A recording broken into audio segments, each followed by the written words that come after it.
Olá, muito boa tarde. É um livro sobre circunstâncias e relevâncias da nossa vida. Autor, António Bagão Félix, que está hoje no programa Eclésia. Cumprimento, muito boa tarde. Boa tarde. Muito Obrigado por obrigado. estar connosco e por partilhar também nesta conversa estas circunstâncias, relevâncias, enfim, e acredito que muito mais, muitas Sim. convicções, muitas certezas que passa através das páginas deste livro. E permita-me que comecemos por uma dos seus textos, das suas crónicas, aquele em que diz que passa agosto esperando setembro. Este mês não lhe diz muito? Eu sou uma pessoa que, do ponto de vista da relação com o tempo, com o clima, prefiro o frio em relação ao calor. Mas, sobretudo, prefiro a sua mistura. O outono, enfim, teoricamente começa em setembro, talvez mais para outubro, não é? O outono é uma mistura de pôr algum frio no calor que acabou do verão, do estio, e pôr algum calor no frio que há de vir, que é o inverno. E, portanto, é a estação da moderação, é a estação, aliás, da quietude botânica. E eu gosto muito do sol mais tímido, mas ainda presente. Mas, enfim, também com isso estará provavelmente relacionada à circunstância de eu não ser propriamente uma pessoa muito adepta da praia. Ou melhor, gosto da praia, mas não gosto da multidão.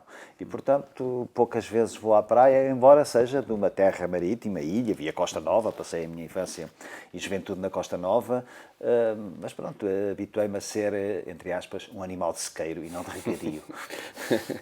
E este mês de agosto, em concreto, este que vivemos, por causa das circunstâncias da pandemia, acaba por ser também um mês dessa moderação que prefere e que o outono sugere?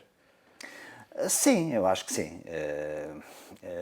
A pandemia, de uma maneira ou outra, transversalmente em relação às idades, de um aspecto mais acentuado ou mais distraído, acaba por nos condicionar e acaba-nos por limitar, restringir nas opções do tempo.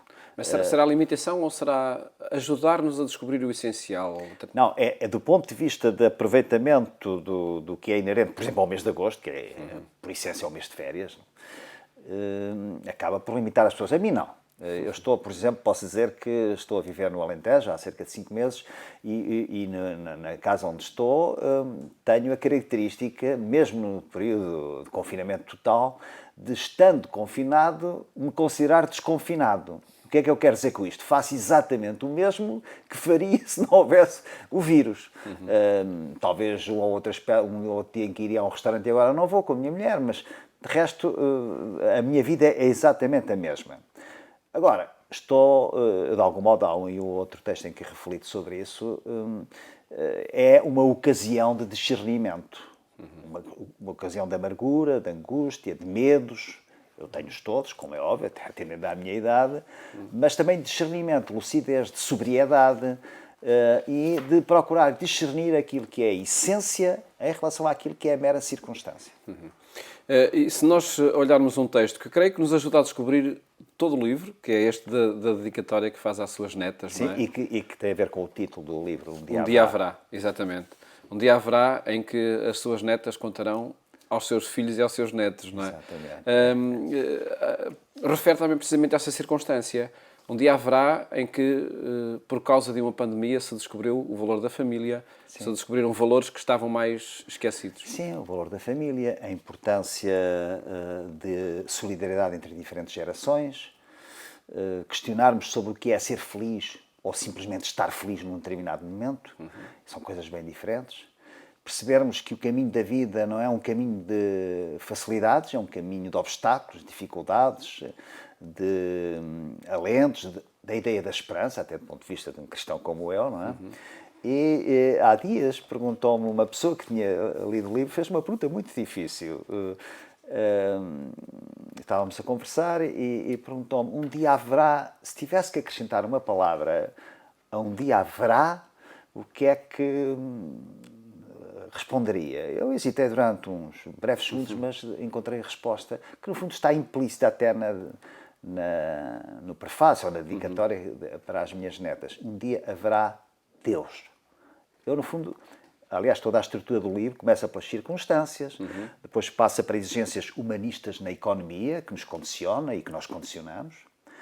Depois falo dos imperativos éticos, que são cada vez mais decisivos, independentemente dos quadros legais. Depois falo de 3 problemas que eu acho que são os mais substantivos, no sentido global: a família, as gerações, em particular a velhice, e a questão da demografia. E finalmente acabo na espiritualidade, na doutrina da Igreja e na ideia da transcendência de Deus. Portanto, E diz que esse é o capítulo que é mais seu. Porquê? Diz na introdução que esse é o capítulo que é mais seu.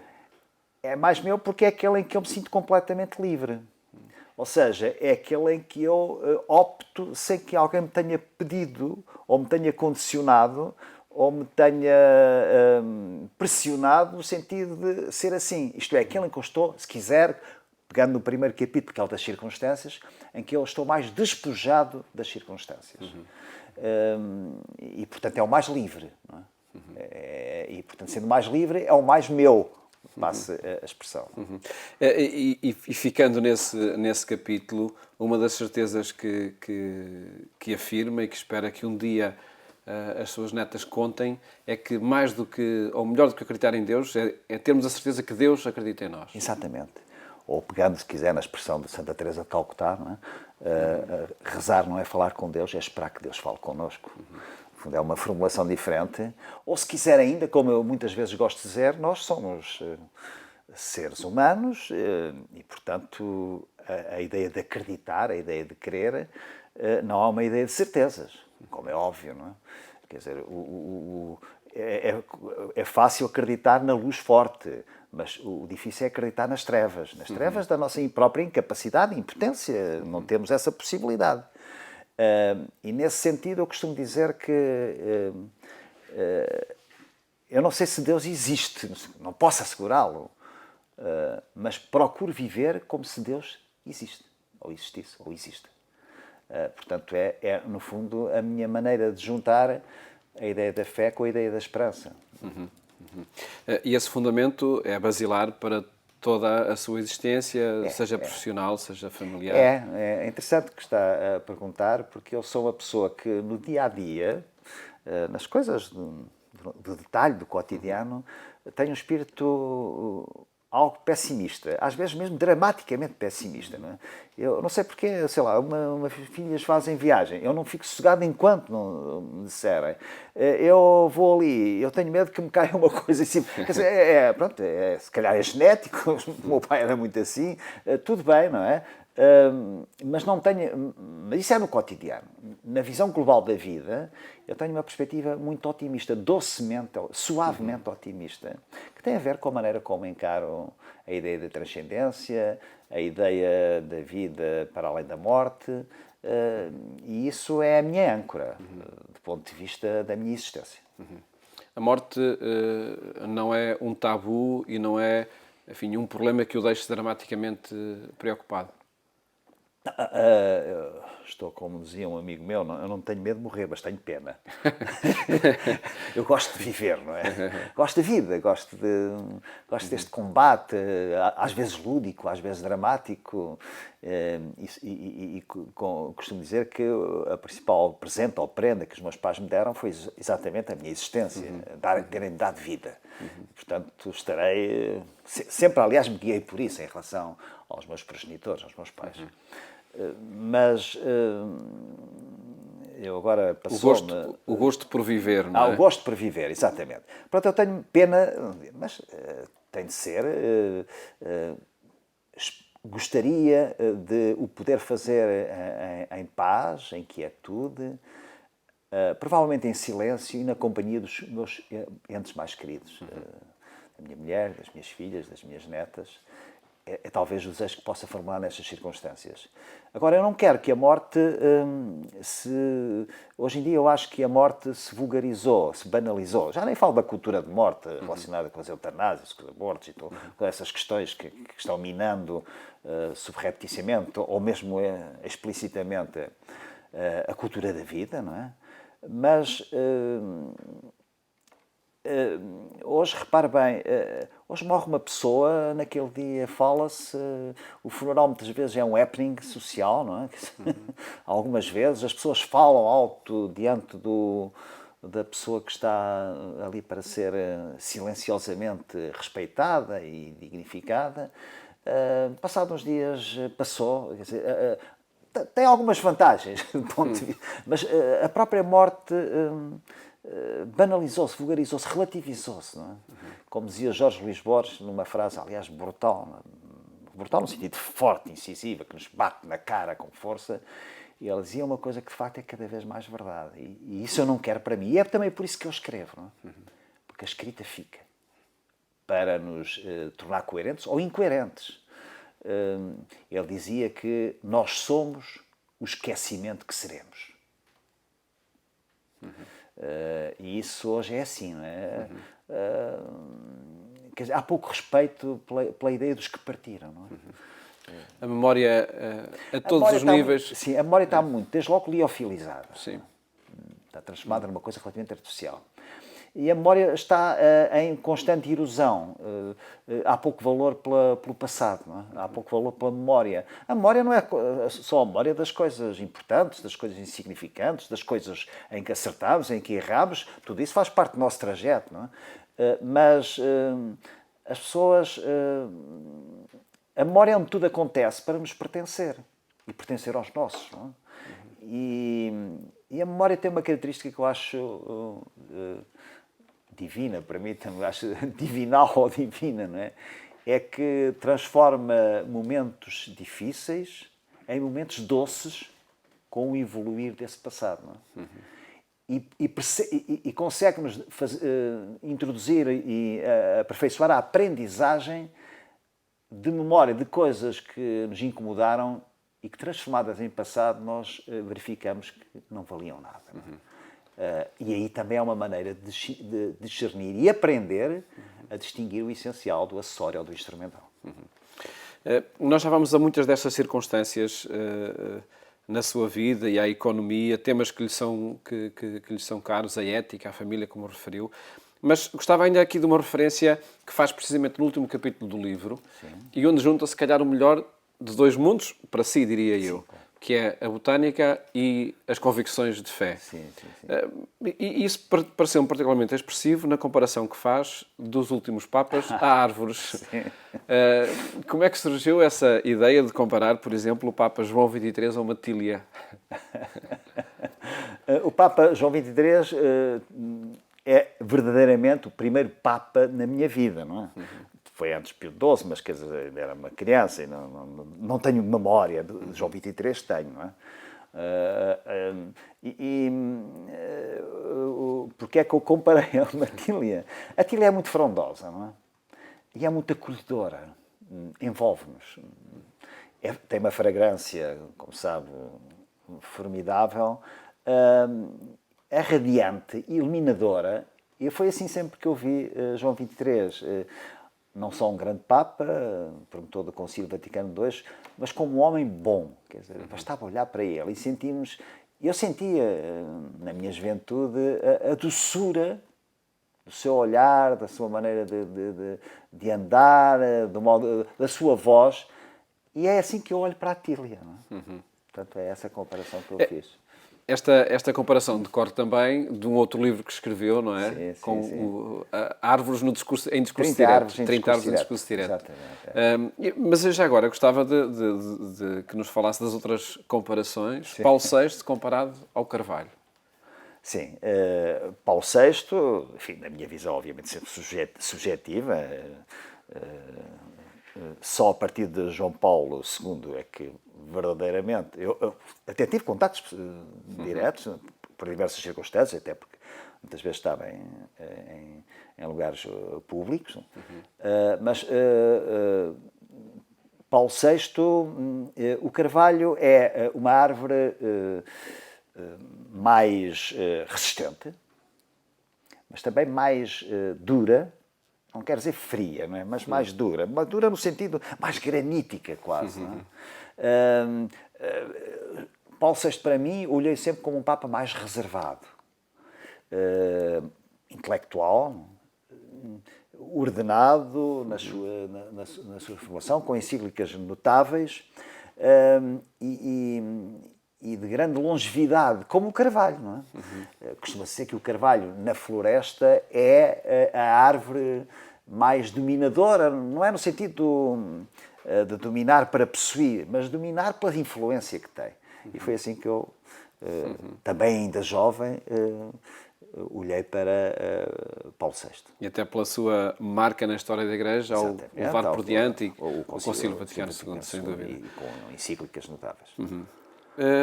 São João Paulo II, Oliveira. Oliveira. Sobretudo, entre várias razões, sobretudo por uma razão que... Se, por exemplo, olhar para uma oliveira, não é preciso ser muito velha, basta uma oliveira de 50, 100 anos. Olhar para o tronco dela, o tronco é o nosso retrato, em geral, não é? Porque o tronco de uma oliveira revela-nos mansidão, capacidade de resistência, também amargura, também disponibilidade, também algo de doçura, apesar daquele tronco nudoso, às vezes esburacado, carcomido, não é? Está ali a nossa vida, o nosso trajeto, o nosso itinerário de vida, não é? A ideia do sacrifício. Eu associo tudo isso de uma maneira muito forte ao pontificado de João Paulo II, não é? Desde um início, como nós sabemos, absolutamente impressivo e até um fim doloroso de sacrifício e, portanto... Como a Oliveira também. Como Oliveira, ou seja, se olhar para o tronco de uma oliveira entre quando nasce até quando, muito mais tarde, morre, está lá a evolução até física, facial, do olhar. Por dentro é a mesma, mas por fora tem essas nudosidades do tronco da oliveira. E vamos ainda falar dos pontificados de Bento XVI e Francisco. O Bento XVI comparou a uma magnólia. Sim. Eu gosto muito do Papa Emérito Bento XVI. Um intelectual e um teólogo absolutamente insuperável. Gostei muito sempre da sua perspectiva de não se mostrar para além daquilo que ele é. Portanto, uma pessoa que me pareceu sempre tranquila, suave, mas ele relacionava-se com as pessoas, com os fiéis, da maneira como era. Não havia permita-me entre aspas, uma cedência a qualquer perspectiva de marketing, de mediático, para mais ou para menos, não é? É como a magnólia, é uma árvore muito bonita, a magnólia grandiflora, porque há várias, neste caso é a magnólia grandiflora, que tem, primeiro, tem a característica de ter flores, que aliás são das flores mais primitivas do mundo botânico, de cerca de 200 milhões de anos, que praticamente não alteraram do ponto de vista genético. São grandes, brancas, alvas, muito bonitas, mas muito simples, muito formais, se quiser, com uma fragrância ótima. E depois, a oliveira, peço desculpa, a magnólia é uma árvore de folha persistente, isto é, não caem as folhas, e é toda muito ordenada, toda muito... dá a sensação que está sempre a aprender com a natureza. E foi por isso que eu cheguei ao Papa Emérito Bento XVI. E o Papa Francisco, o jacarandá. Exato. Primeiro por uma característica estritamente espacial, é que o jacarandá é originário do sul da Argentina, de parte da Argentina. Não é do sul, é mais do norte. E também do Brasil. Aliás, a expressão jacarandá advém da língua tupi-guarani. Né? Portanto, jacarandá. Tem até uma musicalidade muito interessante. Né? Esse é o primeiro ponto. O segundo ponto é que o jacarandá é exuberante. Desde logo as suas flores, não é? Os seus ramos, aquela cor que é indefinida entre o roxo, o lilás, o violeta, o vermelho, o azul. Portanto, uma árvore que nos permite exprimir a beleza no seu sentido mais radial. E o jacarandá como é que eu lhe dizer? Tem outro aspecto que eu acho absolutamente notável. Uma coisa é ver um jacarandá, aqui a algures, não é? É bonito, como sabe, primeiro aparecem as flores, depois é que aparecem as folhas, que entretanto foram sendo substituídas. Pronto, e é bonito. Depois, repare, se em vez de um jacarandá tiver uma visão de 5 ou 10 juntos uns dos outros, aquilo até nos corta a respiração. Mas, por exemplo, se em Lisboa for a Avenida 5 de Outubro ou a Avenida Dom Carlos, com jacarandás, ou até no Parque Eduardo VII, muitos, todos seguidos, a visão holística de conjunto, do todo, é superior à soma das partes. Eu acho que isso é uma das características que eu mais gosto no Papa Francisco. Ou seja, ele, na soma de todas o seu pontificado, essa soma consegue ter um valor final que é superior a cada uma das parcelas. Não é por acaso que ele várias vezes já utilizou a figura do poliedro. Não é? O poliedro é mais do que as diferentes faces do poliedro, sem que as faces percam a sua autonomia e a sua independência face ao todo. Mas o todo é superior. De facto, imagens muito sugestivas para olharmos os últimos pontificados, os últimos 5 pontificados. Falta João Paulo I, não é? Sim, sim. Exato, mas foi uma brevidade, uma brevidade do pontificado, exatamente, sim. Doutor Bagão Félix, a propósito deste livro, Um Dia Haverá, e dessa dedicatória que faz logo no início para as suas netas, um dia haverá em que vão afirmar e falar de todas estas circunstâncias, e curiosamente também diz que um dia haverá em que vai perguntar às suas netas se falaram de tudo isto, não é? O que é que eu irei perguntar aos filhos e netas das minhas netas. Sim. E, portanto, a ideia aí foi dizer que, mesmo depois da morte, eu tenho esperança na vida de outra forma para além dela. Exatamente. Mas aqui passa um conjunto de convicções, de motores, diria eu, para o cotidiano e que lhe pedia para comentar também connosco, por exemplo, a necessidade de nunca perder a liberdade de chorar e o encanto de sonhar. Sim. No fundo, é a ideia de juntar a geração do sonho, que é a geração da criança, do jovem, embora eu continue a sonhar, apesar de já ser uma pessoa velha, não é? E a geração do chorar, ainda que o chorar seja considerado estigmático no nosso país, não. No fundo, também eu quis dizer isso. Nós precisamos de chorar e precisamos nos encantar com o sonho. No fundo, é juntar... Olha, como na ginkgo biloba, que é as folhas que estão na capa do livro, não é?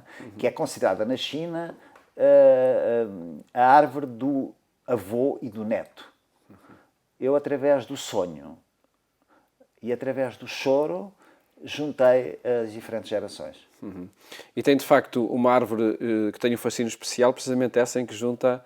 que lhe chama a árvore do avô e do neto. É a ginkgo biloba. Esta é uma árvore, isto aqui, claro, está no outono, não é? Aqui está em forma de leque, as folhas. Por exemplo, no Jardim das Amoreiras, se quisermos em Lisboa ver, é uma exuberância, sobretudo em dezembro, quando as folhas estão amarelas, douradas, e o chão está tapetado das folhas que caíram, não é? É uma árvore, não sei se sabe, a ginkgo biloba é um fóssil vivo. Ou seja, o que é que isto quer dizer? É uma árvore que há 250 milhões de anos, quando apareceu no tempo dos dinossauros e companhia, atualmente mantém a parte genética exatamente na mesma, não evoluiu. E, portanto, embora viva, é um fóssil, é museológico, não é? E é uma árvore muitíssimo resistente. Eu gosto muito desta árvore. Por exemplo, na bomba atómica de Hiroshima, houve 5 ou 6 árvores destas que resistiram e voltaram a reviver, não é? E por isso é a árvore sagrada do Japão. E de facto, tem esta forma de leque. Era a árvore preferida por Goethe, o filósofo e também botanista alemão, Goethe, que tinha uma ginkgo biloba junto à sua casa e pediu para ser a última coisa que gostaria de ver em vida, era a sua ginkgo biloba, em que ele tem um poema, aliás, notável, que isto são folhas em forma de leque, com 2 lobos, com 2 partes separadas, e ele dizia, não sei se são as 2 partes que se juntam numa ou se é uma que se divide nas 2. Portanto, é um bocadinho a ideia de, muitas vezes, incluímos e noutras vezes somos inseridos. É uma questão de visão numa sociedade também cristã, com os valores da dignidade e da centralidade da pessoa. Este é um tema, sem dúvida, que o apaixona e que preenche todos os dias e todas as horas, se possível. Noutros momentos também do seu percurso de vida, até profissional, acredito que um outro tema, por exemplo, a ética, estava muito presente e o preocupava até. Diz neste livro que a ética resulta do conflito entre 4 verbos: querer, escolher, dever e poder. Sim. A primeira mensagem que daí resulta é a ideia de que a ética implica escolhas e renúncias. A ideia de renunciar é uma ideia absolutamente essencial para a ética. Ou seja, hoje em dia há uma ideia de que nós não temos de escolher porque podemos ter tudo ao mesmo tempo. Não é verdade, não é? Eu, para estar aqui consigo, neste momento, com muito gosto, renunciei a outras coisas. Algumas que me dariam, eventualmente, mais prazer, ou menos, não interessa. É só para dizer, nós no cotidiano fazemos estas opções quase mecanicamente. Mas a ideia da renúncia, se quiser a ideia no sentido mais religioso de termo, do esplendor da austeridade, porque a austeridade é renunciar numa escolha, é absolutamente essencial. Depois, a ligação entre o poder e o dever, não é? Não é por acaso que, eticamente, nós devemos, quando falamos de poder, deveríamos falar de poder dever, poder-dever.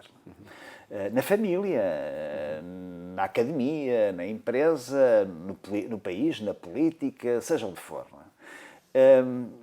E o que nós temos vindo a verificar é que o poder ganha, ou melhor, se transforma mais numa lógica amoral. Não é imoral, é amoral, em que a ética pode estar ausente, em que a maior parte dos atos que fazemos, em vez de os classificarmos em serem éticos ou legítimos e serem não éticos ou ilegítimos, foi inventada uma nova classe, artificialmente, que é dos atos indiferentes. Não há atos eticamente indiferentes, por mais simples na nossa vida que sejam, não é?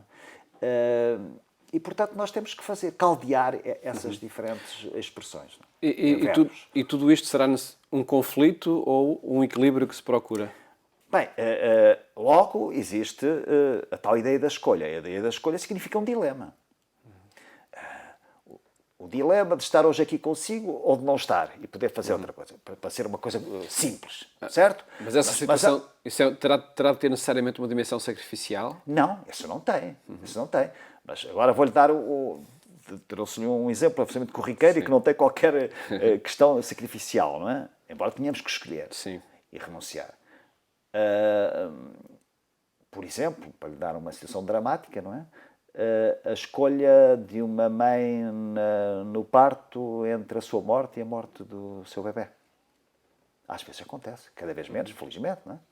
Portanto, aí estamos perante 2 valores exatamente iguais. O valor supremo, o valor soberano, o da vida, não é? E, portanto, entre este máximo brutal, não é? E o dia-a-dia corriqueiro que nós temos, evidentemente que... Eu vou dar... Quer que eu lhe traduza um exemplo? Sim. Quando falava aos meus alunos nisto, e que reflete uma lógica muito kantiana, não é? Eu dizia aos meus alunos, bem, para a semana há uma frequência, um teste, vocês não vêm para aqui. Eu vou-vos dar o enunciado num envelope fechado e vocês vão para casa, põem o relógio, têm 2 horas para fazer o teste, só abrem o teste quando começa o relógio a contar as 2 horas, não falam com ninguém, não consultam nenhum livro, é como se estivessem aqui. Eu depois perguntava, vocês são capazes de resistir a todas as tentações? E eles riam-se, obviamente. Não é? E então eu disse, está a ver, é que vocês, aqui comigo, perante a minha autoridade professora e até a minha vigilância, mesmo que queiram copiar, têm medo. A verdadeira ética tem a ver com a liberdade. Onde é que eu sou completamente livre? É quando nada me condiciona.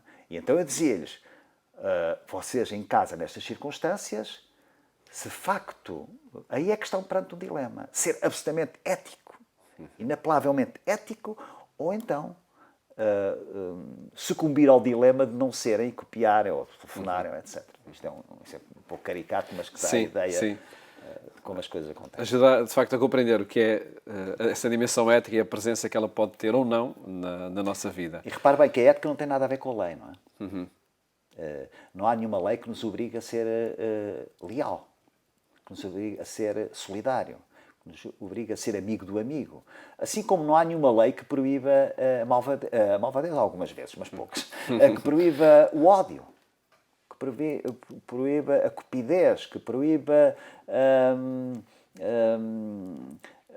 a ganância, etc. Ou seja, a maior parte das coisas que estão dentro de nós, isto é, aquilo que está para além do cartão do cidadão, que é sermos pessoas, não pode estar nas leis. Não é? E quando às vezes se diz, bem, eu fui eticamente irrepreensível, até lhe chamam ética republicana, porque cumpri todos os requisitos legais, pode estar a ser um vil fariseu, não é? Os fariseus também eram legalistas. Exatamente, sim. É essa cultura farisaica que tem muitas, claro. enfim, muitas presenças na história também. Um outro capítulo deste livro, Um Dia Haverá, e um outro capítulo que permanece ao longo da sua vida é o da economia. Sim, não é? claro. Uma economia mais humana é possível, na sua opinião? Como aproximar os recursos disponíveis das necessidades de todas as pessoas? Possível é, mas é muito difícil. Infelizmente, como aliás eu digo aí, não é? Eu sou absolutamente favorável e muito até em conformidade com o pensamento da Igreja, da doutrina social da Igreja, a uma economia social de mercado. Porque apesar de tudo, com todos os defeitos que tem, a melhor maneira de aproximar recursos, meios versus necessidades e desejos da sociedade e das pessoas. Mas essa ideia de economia de mercado está a ser subvertida pela ideia de sociedade de mercado, que é uma coisa diferente. Em que todos nós temos um preço. Aliás, é assim que se vê a velhice. Antes a velhice era uma dignidade, agora é um fardo, é um cálculo, é um custo, até financeiro, não é? Portanto, é assim que se perspectiva. É a sustentabilidade da segurança social. Exatamente, é isso mesmo. E é nesse sentido que eu apelo para uma economia mais humana, até porque hoje temos novos perigos, ou novos avisos, se quisermos. Nesse aspecto a pandemia foi interessante, do ponto de vista da análise, não a pandemia em si, mas o que se pode sobre ela refletir. Hoje temos aquilo que eu chamo aqui a capitologia e outros sinais do notáveis meios que temos ao dispor em termos tecnológicos, informáticos, de economia digital, mas onde as ameaças sobre a vida privada, a intimidade, a liberdade das pessoas, ou ao contrário, a facilidade do insulto, do rumor, do boato, acabam por introduzir fatores de exploração, digamos assim, de exploração, embora não a exploração clássica marxiana ou marxista, mas a exploração de outra maneira das pessoas, não é? Esta ideia, por exemplo, só para citar um exemplo muito concreto, que aliás é interessantíssimo, teletrabalho. Teletrabalho eu acho que é positivo, lá está um aspecto que eu considero interessante das consequências não negativas desta pandemia. Mas atenção, o teletrabalho tem que ter limites, ou seja, o teletrabalho não pode entrar como o oceano furioso por dentro daquilo que é a parte humana, familiar das pessoas. Elas não estão disponíveis durante 24 horas. Ou seja, a economia mais humana requer um bom uso dos meios, mas jamais o seu abuso. Como alguém dizia, de antes o perigo das pessoas era tornarem-se escravas. Hoje o perigo das pessoas é tornarem-se autómatos. E sem autómatos não há personalidade e há, portanto, menos sentido humanista na perspectiva que eu dei no livro. Um último comentário às muitas partilhas que faz aqui neste livro, quando diz que só amando a natureza nos tornamos dignos da nossa condição humana. Sim. E esta é uma certeza, uma afirmação que creio que a vamos descobrindo pelas movimentações ecológicas, defesa do ambiente, mas vamos-la descobrindo só por essa vertente, diria eu, dominante, uma certa cultura dominante, sem nunca descobrir verdadeiramente a natureza. Que encontros existem entre muitas pessoas, sobretudo urbanas, e a natureza, há um encontro real, na sua opinião? Não, estamos longe disso. Há um grande déficit. Olha, desde logo um déficit tem a ver com as árvores, com as plantas, que é um déficit de gratidão. Não é? Nós não estaríamos aqui a falar se não houvesse o mundo vegetal, porque não teríamos o oxigênio suficiente para viver. E, portanto, a elas devemos. Por isso faz-me uma confusão brutal que se despreze, que se dizime, que se altere a lógica do mundo botânico, do mundo vegetal, porque é ela que, em grande parte, devemos a nossa existência, do ponto de vista do ecossistema planetário. Basta olhar aqui à nossa volta, não é? Entre Exato. Madeiras e livros, cá temos. Pois, exatamente. Há aquela história que não é minha, mas que eu cito como muito paradigmática, não é? Um tronco de uma pequena árvore pode fornecer madeira para 1 milhão de fósforos. E, no entanto, basta um fósforo para queimar 1 milhão de árvores. Ou seja, no fundo, é o justapeso entre os meios e os fins. Aliás, na encíclica de Francisco, Laudato Si, não é?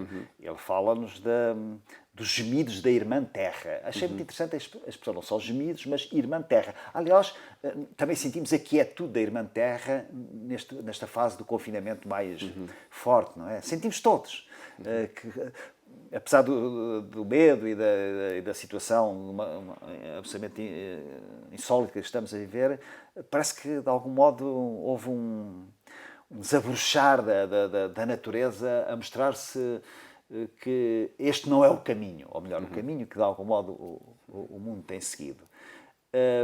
E, finalmente, do ponto de vista até de ética, eu não sou favorável a uma ética da natureza exclusivamente antropológica. Não é? Tem que ser uma ética biocêntrica. Evidentemente, o homem, com a centralidade do mundo, mas que não se pode aliar nem alienar a sua natureza, seja marítima, seja do ar, seja da floresta, seja da água. Permita-me só um ponto que eu acho que é sugestivo e que muito bem faria se na política se pudesse fazer isso a nível mundial. Normalmente, o PIB, o Produto Interno Bruto, ou seja, a riqueza criada num país, não é a função daquilo que se produziu e consumiu. Muito bem. Mas isso é insuficiente. Vamos supor o nosso caso. Vamos supor que na minha casa eu tenho o meu PIB pessoal, não é? Familiar. E vamos supor que eu tinha um automóvel que se destruiu, ardeu, teve um acidente. Bem, aos rendimentos que a minha família obteve neste ano, eu tinha que abater um ativo que deixou de ser. Ora, o que acontece na macroeconomia é que só se soma e não se abate. Por exemplo, se em 2017 se abatesse à nossa riqueza a destruição brutal do pinhal de Leiria e das florestas, ou a deterioração de determinado tipo de fontes da natureza, o PIB, em vez de crescer, teria decrescido.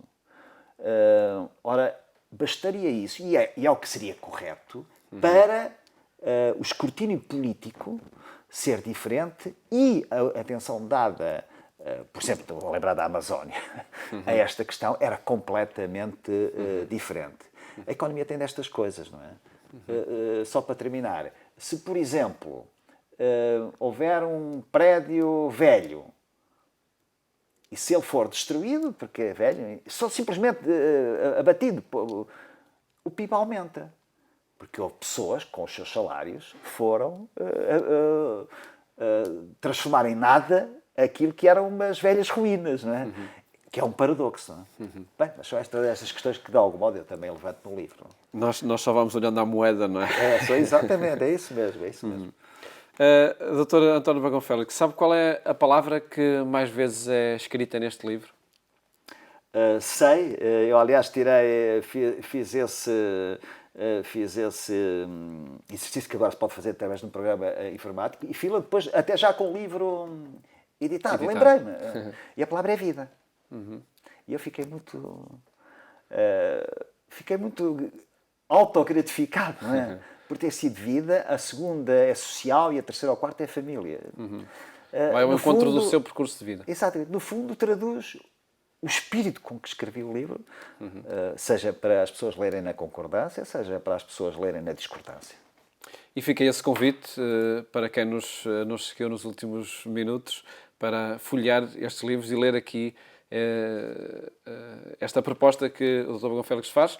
E esperemos que, através do livro, um dia haverá em que outros netos e outros filhos irão receber estas partilhas que faz aqui nesta sua obra. Muito obrigado por este tempo que me concedeu para falarmos das coisas importantes da vida.